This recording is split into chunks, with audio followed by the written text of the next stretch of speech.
Radal, good morning. Well, we will continue our hearing with the second panel. Delighted that we're joined by Ms Ellie Fry, who's Corporate Director of Regeneration and Community Services at Blaenau Gwent County Borough Council. We're joined by Mr Paul Jones, Strategic Director for Environment and Sustainability at Newport City Council.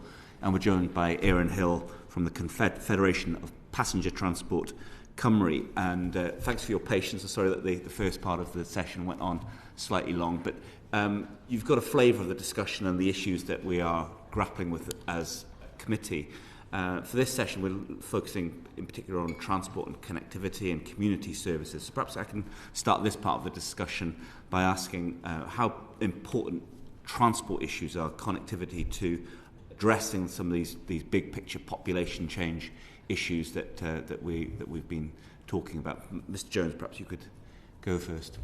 Thank you, Chair. As Newport probably the outlier in the Welsh picture of seeing somewhat rapid growth, and it's quite clear, much as that's to do with Newport being a wonderful place, and I could wax lyrical about all the great tourist attractions, why everyone wants to come to Newport. Obviously, the location is a key point. You know, our connectivity with Cardiff and with Bristol in particular has certainly driven some of that growth. So that has been a key factor, but it's not without its challenges. I think many people will know there's significant transport challenges in Newport, as anyone who's driven through the Bringlass tunnels can attest to.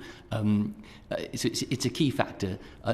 I think the location, and despite some of the challenges with transport, the connectivity with Cardiff and Bristol is key, but also it's been driven by significant availability of, in particular, brownfield sites. I think we talked earlier about the challenges of getting planning, and they're not in my back, and so they're not without challenges. Obviously, brownfield sites, but there can be less sort of local opposition to that. So Newport has a significant amount of available land and former industrial area.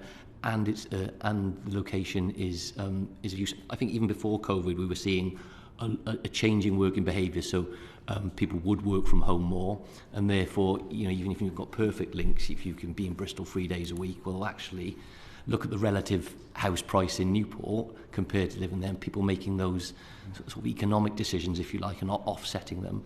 The reduction in the tolls again made that economic argument a little bit stronger for people. Mm-hmm. The issue of the tolls, though, the decision by UK government to get rid of the tolls on the bridge. So what has been the effect of that? Is it more people from Newport area going to work across the bridge into Bristol and the west of England? Is it people from that part of England moving into places like Newport? Is there a kind of discernible effect that you can put your finger on? So it's probably a mix. I'm not aware of the latest figures, and it's somewhat skewed by, with that during COVID and stuff, so trying to get reliable figures since then. However, anecdotally, there has been a significant number of families in particular sort of priced out of Bristol. People maybe live in the nice trendy urban areas of Bristol thinking, well, actually, now I'm going to have 2 kids. Oh, look how much I can afford. Right, I can get a house for $250,000 cheaper in Newport, and I can still get to the office as and when I want. So I suspect the figures will point to a significant move in population. But South East Wales in particular, that's the story of the last 200 years. My family came from Somerset to go and work in the mines, Ebbw Vale, and then when that industry came down to Newport. And so, I think you constantly have these sort of push-pull factors. Yeah, interesting, thank you. And Ms Fry, Blaenau Gwent, kind of similar geographical region, South East Wales, but different set of issues. Yeah. What are you seeing? Yeah, very different set of issues in Blaenau Gwent. I mean, we've seen a population decline over a number of years. However, we do see differences in some of our figures, despite the census saying we're sort of about 68,500. We have over 72,000 people registered for health, and so we're between a number of figures here and trying to work out what that actually means for us. Sorry to interrupt, but am I right in thinking that the ONS figures might not be correct? There might be an overstating of the population change. There may be an overstating, and we're unsure, to be honest. Okay. So we have had some conversations, but we are unsure about it. But we do seem to have more people on our health books than we had that counted for the census. But we know that there's quite a lot of grey economy in Blaen y Gwent, and quite a lot of people are in transition. There are lots of people who are homeless, who may be sofa surfing, and so there's quite a lot of maybe subtext to those figures. I think for us, transport is key. It's massive. We've just finished with Transport for Wales and Welsh Government a second train per hour to Abervale, and that goes to Newport now as well as Cardiff, which is a massive thing for Blaen y Gwent, because in terms of Eastern Valleys, I think Blaen y Gwent has always been more connected with Newport than Cardiff, but the first train was the connection to Cardiff, so I think a lot of local people are very pleased that the second train will now go to Newport. It of course makes it easier for that. Then onward travel to Bristol and London. Also, we found that we have had, anecdotally again, families moving in from Bristol to Abervale, to Blaen y Gwent.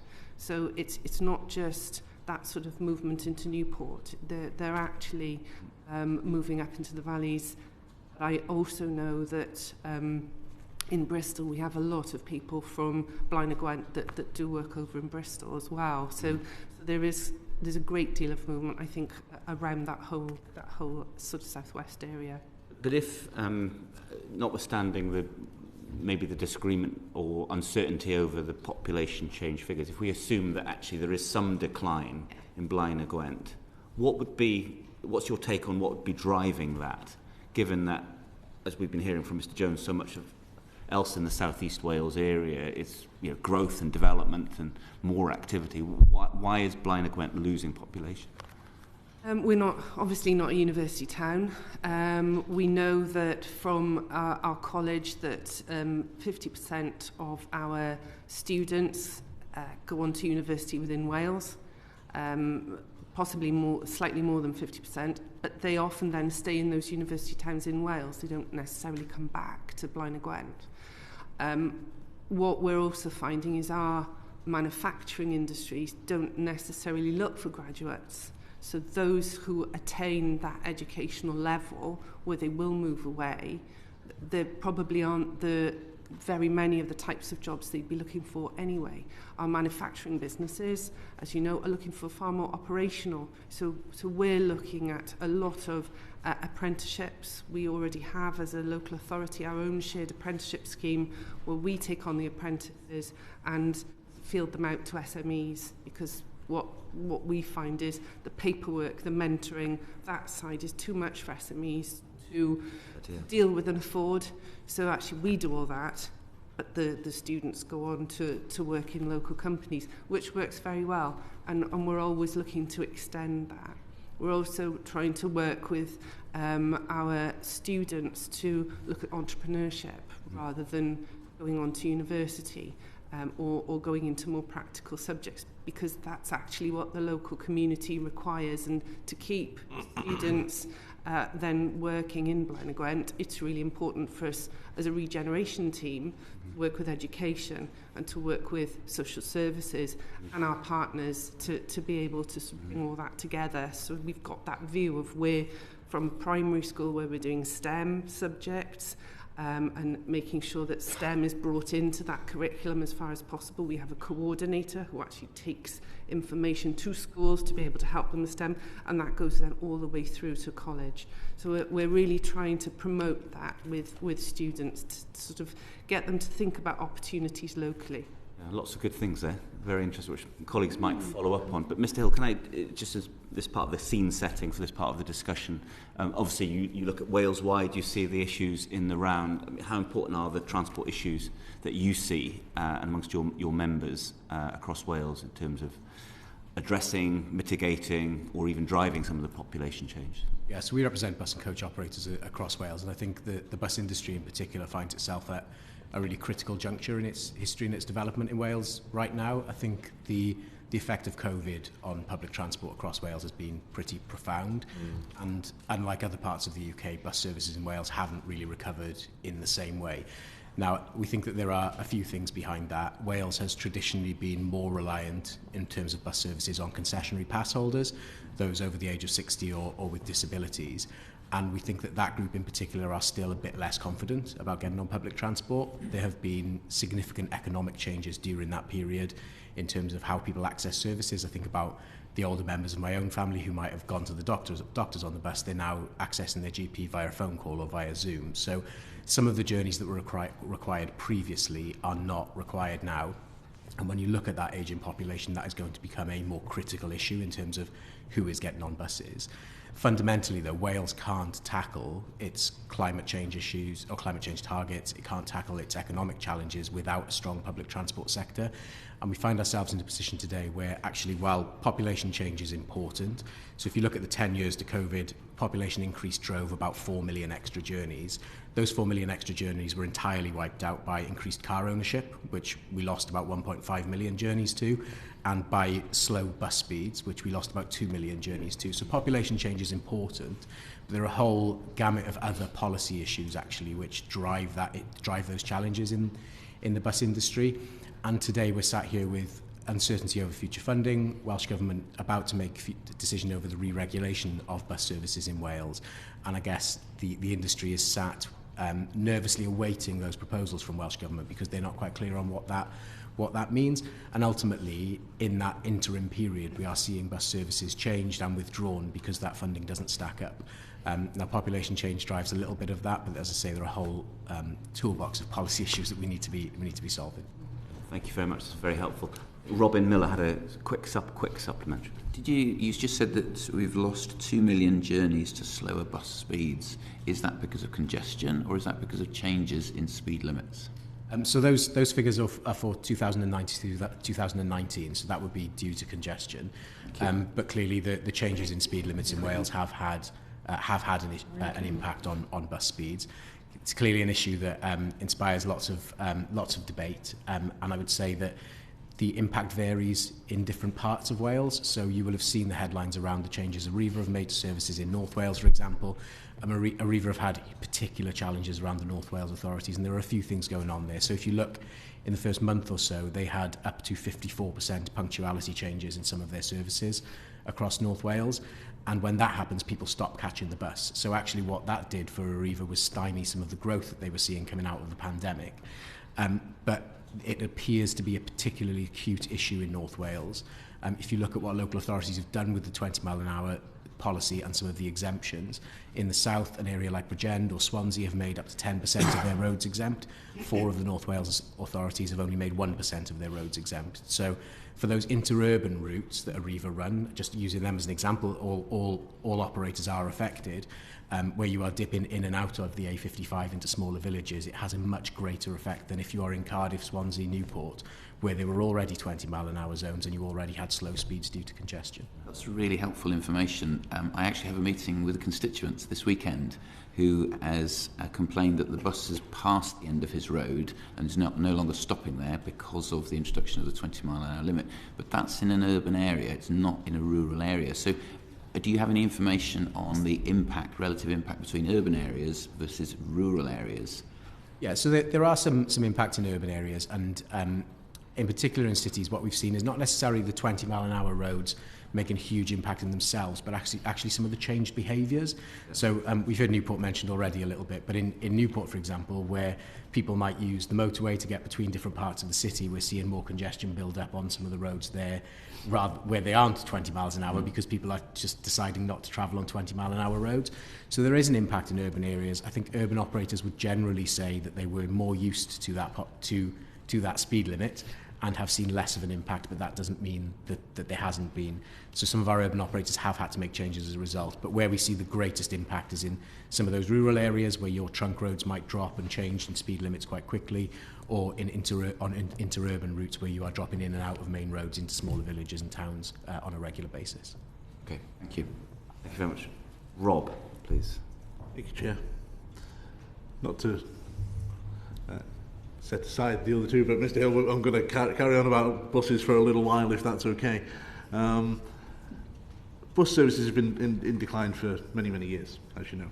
Is it a chicken and egg situation, right? So was it the the situation that bus services were so bad that people stopped going on them, or was it that people weren't using them, therefore they were less required? I think there are many factors behind the decline in bus services, and as you say, this has happened over decades. I think you can probably trace it right the way back to the 1950s. The biggest contributing factors to that are generally increased car ownership and the increased affordability of cars. And I think we need to, if we want to drive people towards public transport, we need to think very openly and honestly about how we incentivise car use. So to take an example of Bridgend Council in South Wales, and this is one that will be representative of the choices many councils face at the moment. Bridgend Council in their budget papers have recently said they're considering closing the bus station in the town centre. That would save around £100,000 a year. And actually, that same council also offers free parking in Bridgend, Porthcawl and 𝐓𝐴𝐻𝐿. So I think we need to look at the choices governments at all levels are making that drive car ownership as opposed to public transport and incentivise that. So car ownership is a big part of that. I think when we look at why people catch the bus, the biggest factors generally are affordability, reliability and punctuality. And the reliability and punctuality have been affected hugely by that increased car ownership, by increased congestion, and by some poor management, I would say, of roads in some places. But equally by affordability, because when bus services were deregulated in the 80s, the vision was bus operators would provide a raft of commercial services, and then there would be what were called at the time socially necessary services paid for by the government. The reality is that funding was supposed to increase over time for those socially necessary services, and it's gone down. So when we look at pre-COVID, things changed with COVID, but when you look at pre-COVID, 2009 to 2019, commercial operators in Wales increased their commercial mileage by 5%. Over the same time, government-supported mileage dropped by nearly 50% because the funding didn't match that. And the answer to that is ultimately if funding drops, fares go up. And we know that buses often support the most vulnerable, some of the poorest in society. So there are many factors there, but I would say those are some of the predominant ones that we see in Wales. Thank you. In my constituency, which is up in North East Wales, everything is stopped and we're not allowed to do any development at all unless it involves active travel. These are the two words that are the bane of my existence. Now, active travel. You said earlier on, we're not going to hit our climate change targets. The UK is responsible for 1.7% of global emissions. Wales is 5% of the UK population and has wide open swathes of countryside, so must therefore be responsible for about 0.08% of global emissions. Are we sacrificing too much at the altar of climate change, and are we going too far? This is the question that my constituents ask me all the time when they ask why we can't have road projects and why we can't build new roads and do all of these things. And they say, we're going too far, aren't we? The transition in tackling climate change has to be a just one. And I think that there are huge opportunities in greening our public transport infrastructure. So, for example, at the moment, we don't produce many electric buses in this country. That could be an industry that we could look to expand into and meet the demands that bus operators are going to have over the coming years. I think it's really important we look at Wales tackling its own kind of contribution to climate change. And when you look at what we need to do in terms of modal shift, we are miles behind that. So we published a report this time last year which said that the level of modal shift that is required to hit just Welsh Government's target by 2030 requires bus patronage to increase by 138% during that time. Therefore, are those targets? Let's get back to population change. Yeah, this is fascinating. But are those targets harming bus services, which means that there will be fewer? No, I don't think they are. I think that there is a huge opportunity for public transport if we get that funding and that transition right. Mr Jones, you're Strategic Director, Environment and Sustainability. This is your wheelhouse. What can the UK government, Welsh government and local government, in fact, do to support the transport network in and around Wales? I think I concur with my colleague here. I'm sure this committee gets lots of people rocking up and saying we just need more funding, and it's not his answer. But that it does become a self-defeating, self-fulfilling prophecy, doesn't it? If there's not enough money in the buses, so you reduce the frequency. The frequencies then aren't convenient enough, so people think, well, I need to get a car. They get a car, and then why would they use the bus? So we run a trial in Newport a year or so back where we actually made the buses free for a short period of time. And we did get quite good uptick in patronage. But when we surveyed people, what we found is actually cost is a bit of a barrier, and certainly the relative cost, but actually, well, it's still not as convenient as my car. And if you look at the transport infrastructure in London, you can hop on a tube and get anywhere really quickly. You're not thinking, well, does it come in another hour's time, or does? And that does really play on people. And so unless you get to a critical mass, you reduce a bus route and then less people use it, and you end up in that sort of vicious cycle. So unfortunately, it is about funding. The concessionary fare drop is something that we've seen as well, and it can't be understated how much that effectively covers the costs of buses, because the concessionary fares pass with a significant income. In most cases more than the fare box. So with those people less using the buses, it has put the bus industry under considerable stress. Thank you. Anya, please. Thank you, Chair. I'd like to pick up on something that Ellie said earlier about your shared apprenticeship scheme, if I may. It sounds as if, I know that there are other ones in construction, particularly in South East Wales and South West Wales, as well as your own, that's considered very successful. How are the Welsh Government cuts going to impact on yourselves in Blaenau Gwent and these other shared apprenticeship schemes, going into the future, or are you sustainable enough? Thank you. No, it's a really good question, because we tend to sort of almost live hand to mouth with the shared apprenticeship scheme. At the moment, we're funding it through the Shared Prosperity Fund. Which is great, and having the money come straight to local authorities has been a real bonus, because we've been able to choose what we want to spend it on and why. We have our strategies in place, we know what we want. However, it's really short term, and I think to turn some of these issues around, to try and retain youngsters in our area to stop population decline, we have to have a long-term plan. And we're not sure where the funding will come from following Shared Prosperity Fund. And we just live in hope that there will be another form of funding, and we'll be able to channel it into things that we really want, like the Shared Apprenticeship Fund. Yeah, okay. Well, thanks. I'll go back to my script now. Thanks. So basically, what is the state of local transport in your area, Ellie? It's pretty dreadful, I think, overall. I think they're hanging on by a thread. We're waiting for Welsh Government to announce sort of where we'll be, probably in the next month or so. We just about have our key transport routes covered with bus. However, if you look at our Marmot figures, we've got a lot of deprivation, and there's a lot of people who don't have cars, but the buses just don't go to the right places at the right time. We were really fortunate to work with Transport for Wales on a pilot flexi scheme, and I know it was Pembrokeshire, was one in North Wales, and us.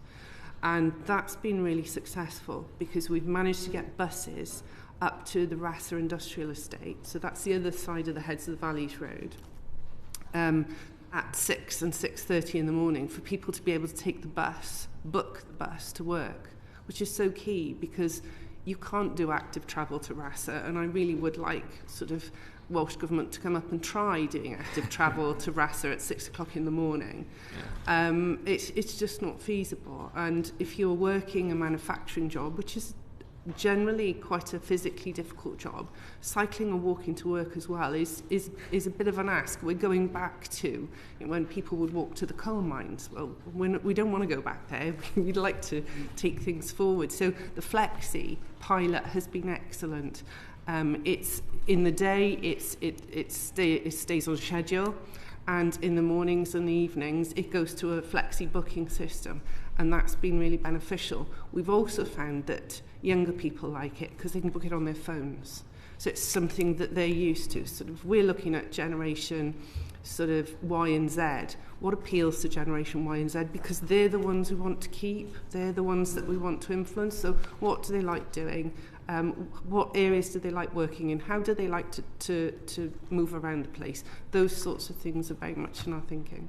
And is the pilot proven that it'll be financially sustainable? It's more expensive than running normal buses, so we're still looking at how we would take that forward, but it's something we'd really like to continue with. And Paul, what's the state of play in Newport? It's not all rosy just because we've got sort of population growth. We've got the same stresses and pressures, and obviously the more houses are built, more car ownership, the more congested it gets. So we're lucky in that both local authority owns its own bus company, so perhaps that gives it as a although it has to operate in a commercial fashion, it's slightly less driven by the need to maximise its profits to some extent, but live in a dense urban area, buses are still running to a reasonable extent. If you ask the local people, though, they would say, well, why are there no buses late on a Sunday? So, it's come from its peak from when I was younger, or perhaps even earlier than that, to a level where you're looking at across Wales which has gone down the least, I think, and so probably Newport and Cardiff are in some way beneficial from that, but it's still not. Still not in a place where it's a reliable, persistent alternative. We're fortunate enough that a lot of work has been done through the Burns Commission, as I'm sure the committee's aware of, and trying to implement that. So Newport's got a clearer understanding on how it could have a much more public transport-driven transport infrastructure, but that's still a significant cost, and we're still some way along achieving that. Paul, so what's the impact then that it's having on your council's broader objectives, such as the economic regeneration? I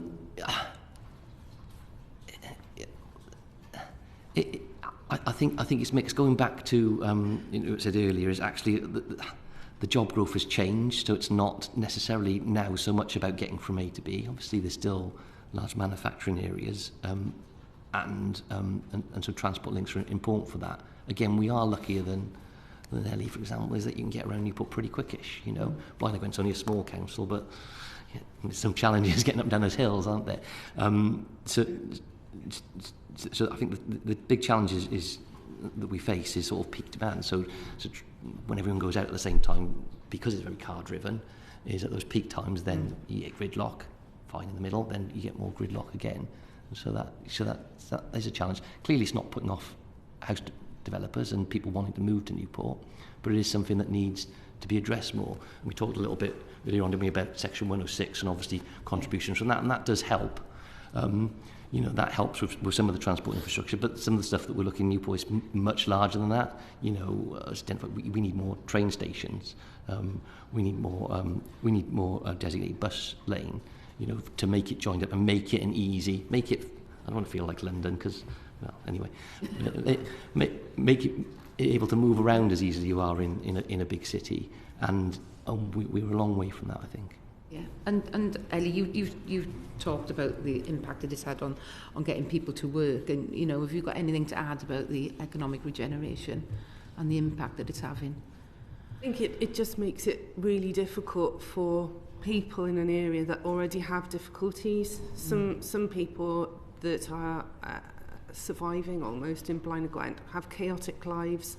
Taking buses is something you have to be quite organised to actually try and do. I think what we're aiming to be able to do is to hang on to Flexi if we can, to try and assist with that economic development, especially for the larger manufacturing companies in Rasa and Tafarny Bach industrial estates. We're hoping that our Turkish glass company China will come. They're very community-based. We are potentially going to work with them to look at how we transport people to their site. That will be really interesting, because if we can work with one big company, it may well encourage others to do that. We're not adverse to working with different partners to try and ensure that people have the opportunity to get to work if they don't have cars. And I think that's, for me, it's all about being able to get people into work. Getting the train to Cardiff or Newport is now quite easy, relatively, but actually within Blaenau-Gwent is probably the most difficulty, and that's because the buses just don't do the job they once did. Yeah, and it leads me nicely on, because you've spoken about the services delivering for everyone in the community, especially workers, but what about your vulnerable groups? Are those services delivering for vulnerable groups in Blaenau Gwent? No, they're not. I think for vulnerable groups, what we've tried to do is where possible, we've moved council services to smaller towns. So we have council hubs within smaller towns, so that instead of having to travel to one office, they can actually go into their town centre. But even if they can't get the bus into the town centre, that then makes it difficult. One of the projects we've been looking at for next year with Shared Prosperity Fund is trying to work with very local groups for minibuses that potentially then could actually just work for that community, but maybe for sports groups there and older people, and maybe for some social services. So to try and look at how we could get a minibus that did some of that work, that buses are just, you can't get a bus there because actually we can't afford to pay it and it's not commercial. So those are the types of projects that I think could come to fruition if we have the money and time to be able to look at them. But yes, they're not being served very well. And would move into You have to be a bit quick. Yeah, sorry. Would it move into a franchise model help that then? I'm not an expert in buses, and I've heard a number of opinions, but mostly it's we don't really think so. Okay, and the same question to Paul. Quickly. The franchise model, there's pros and cons, but it does cause us some significant concerns. We have a municipal bus company. You've got if a municipal company or a small bus company doesn't win a tender, where does it go? And of course, a lot of those run a lot of the socially necessary routes, but they also run the things like the home to school transport. And you mentioned the vulnerable people. We've seen a huge increase in not only just home to school, but complex needs transport. And so, the concern around the franchising model is those smaller companies go out of business and then there's nowhere to turn. Thank you. Thank you. Time is against us. So what I propose is that I'll go Virginia, Robin, Ben, and just have a few minutes each just to wrap up any particular questions you want to ask. But my plea to everyone is to be really concise, because we're going to be turfed out this room soon. So yes, we've talked quite a lot about transport, but in terms of the council's provision and services, is that actually influencing people's decisions as to whether they actually leave Wales, in your view? We'll start with Paul. Thank you. If you live in a rural community and there is less services available, I think it's bound to be a factor, isn't it, to some extent? Although, I would just say in terms of what councils can provide, people think councils are there to provide everything. The overall state of funding in local government means that now, it's social care and education, and then what else can you squeeze in, really? And that's the picture that, so, reductions in those services are happening across the board. But, it will be a factor. Particularly, we talk about young people. So obviously young people wanting to go to where there's other opportunities and more things happening. But when we talked about this dependency ratio, with this 64 dependents per 100 of working age, and are you actually seeing that? Because obviously in Anglesey, in places like Anglesey, it's actually quite high, that differential. Are you seeing how that's impacting? So it certainly does. Obviously we noted that we've actually got higher growth among younger people, but still we are getting a significant number of young people with complex needs, and they're very, very expensive to deal with. And that but they have to be dealt with first. We have to look after the most vulnerable first. So that then sort of influences everything else. It's different across different councils. They're balanced. Some will be older people, and some will be younger people. But those costs are really significant, and they sort of drive everything that local authorities are deciding on. And Ellie, your experiences? Very similar to Paul. I think there are areas that we spend quite a lot of money on, and the service is very good. But I think there's a large proportion of our population that really don't expect very much. So long as their bins are emptied, they really don't expect very much more. And so you've got that sort of weighing up of those vulnerable, and then the other population that sort of see the council very little. My question was, do you believe that this is leading to people leaving, particularly young people leaving Wales? I think it's mostly around job opportunities, pay, and those. It's more economic, right, I think, than council services, although our services could always improve. Yeah. I would agree with that. And I think it does boil down to economic opportunity. I think from a transport perspective, I don't think we're seeing anybody leave Wales because they can't access a bus or a train. But I do think we see lots of migration within Wales, where perhaps, you know, if you're in a valley which is no longer served as well by a bus, where a service has been cut, or in a rural area, you may move to the nearest big town or city to access work. Thank you, Chair. Thank you very much. Robin Miller, please. Thank you.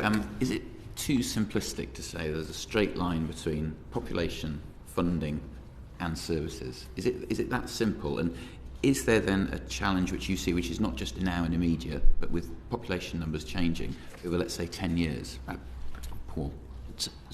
Yeah, it's not a straight line. I mean, where we've got rapid housing growth, there's two challenges that presents us for funding. One is Welsh Government funding, and most other pots are devised by certain formulas that should address those. However, that data is always the lag in that. But also, so certainly for the last few years, there's a conscious decision actually to implement slowly those changes. I'll give a really quick example. Census data 2021, obviously Welsh Government don't get that for a period of time. However, when they did get it, it's like, oh gosh, we need to pull more from there to give Newport a slice of the pie. So it phased it in. So we actually only got a proportionate amount for 24-25.